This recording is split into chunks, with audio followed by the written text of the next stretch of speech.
So what's going on, guys? My name is MrDalekJD, and in this video I'm going to be showing you some secret hidden Dr. Monty quotes. Now, I'm not talking about the round 14 and 15 quotes, we're talking about brand new, never before heard quotes which are hidden around the map that you need to unlock. Now, once you've gotten the main round 14 and 15 quotes from Dr. Monty, we can begin this small little Easter egg, and there's going to be 3 blue wisps around the map hidden which we need to shoot in order to get the quotes from. The first one is in the tank factory, hidden outside in this tank. There's also a second one in the spawn room behind a crate, and then the third one is hidden on a bookshelf outside of the map in the supply room.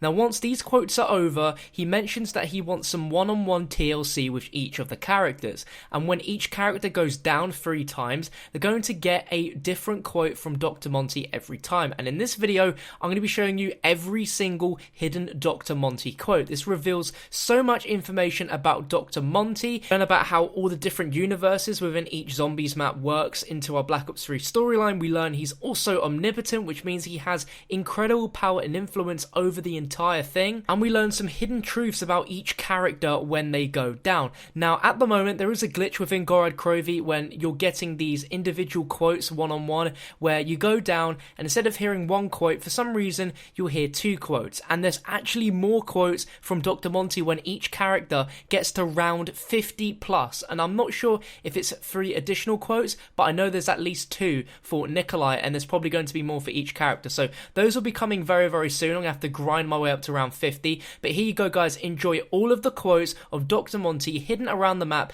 and one-on-one with each character. Enjoy.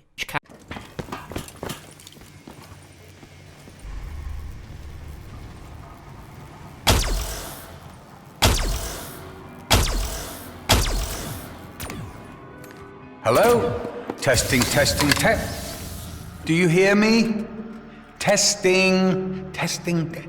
Actually, I don't know why I'm doing all this. I'm almost 100% certain that you can hear me. So let's not fanny about.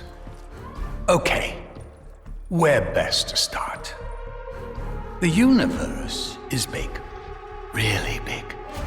So try to imagine the biggest thing that you can, and then imagine you're way off. It's 1,000,000,000 billion trillion zillion times bigger than that. Actually, don't worry about the size. It's fucking huge. We'll just leave it at that. More important than its humongous proportions is the fact that the universe is a living, breathing thing, ever-changing, ever-shifting, existing across and beyond time and space itself. With me so far?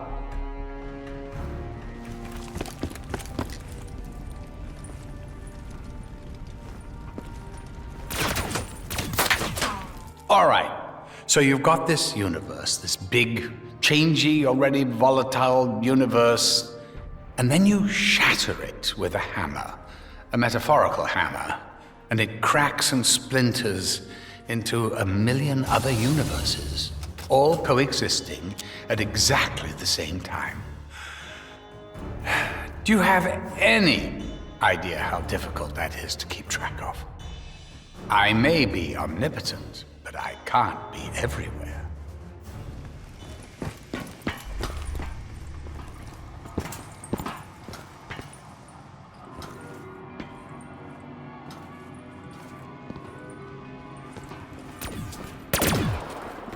Now, if it had been entirely up to me, you numbskulls would be the last people I would entrust with this, but due to factors outside my control, you're all I've got.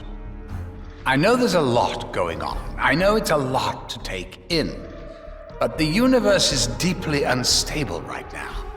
Things are going to get a lot worse before they get better. Crazy as things are, I will try my absolute best to give you all some one-on-one time, some good old-fashioned TLC. Do this right, and everything will be okay. Pinky promise.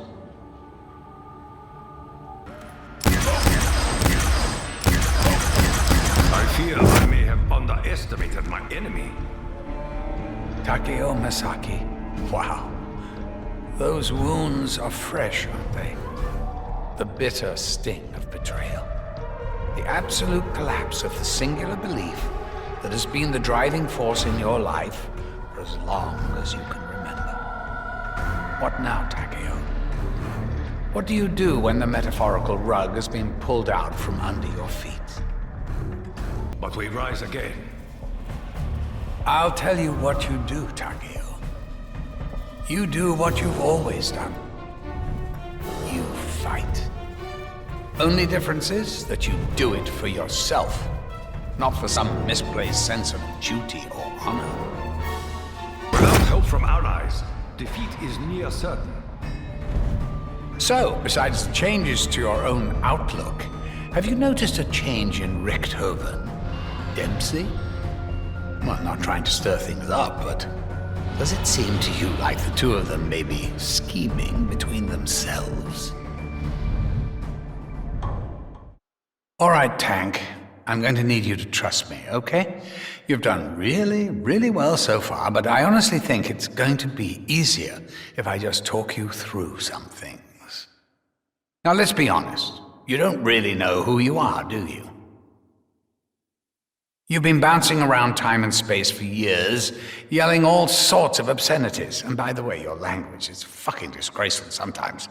You should wash your mouth out with soap. Anyway, we'll talk again soon and I'll explain everything. Just give a little time to double-check my flowcharts. Right, where were we, Tank? Actually, more to the point, where are you? Are you up to speed? Do you know exactly what you're doing? Or is the 115 delusion so bad you're still calling in field reports, even though no one is listening? Sorry, that's unfair. I was listening. I heard every word you said. Oh, you're a good soldier. You always were. So, Richthofen. I'm kind of surprised that you've gone along with him this far. Didn't you absolutely despise him at one point? Anyway, keep a close eye on him. I think he's up to something. I have to admit something to you, Edward. Here it is. Something I've never ever had to admit to anyone before. It's really I don't understand a single thing about what makes you tick. You are the closest thing to an absolute distillation of obtuse obstructionism and unparalleled maniacal chaos in human form as it is possible to imagine. Look, I know you've had a lot to deal with. I know how hard you've been trying, but I really can't be sure exactly why you're doing it. I mean, it's not as if you owe Maxis anything, is it? I don't know. Maybe some of the paranoia is starting to rub off on me. But let me tell you this, my little German friend. I've got my eye on you. There'll be high push to find any historian who wouldn't list this in the top 10 knowing what happened in most horrible events in human history. Even without the dragons. You may not have lived in people sometimes, but your whole sense of reality is built only on the things you talked about. If it isn't said, it didn't happen. There are certain things that you can't ever change, Nikolai. All I ask is that you do the right thing. The right thing for everyone.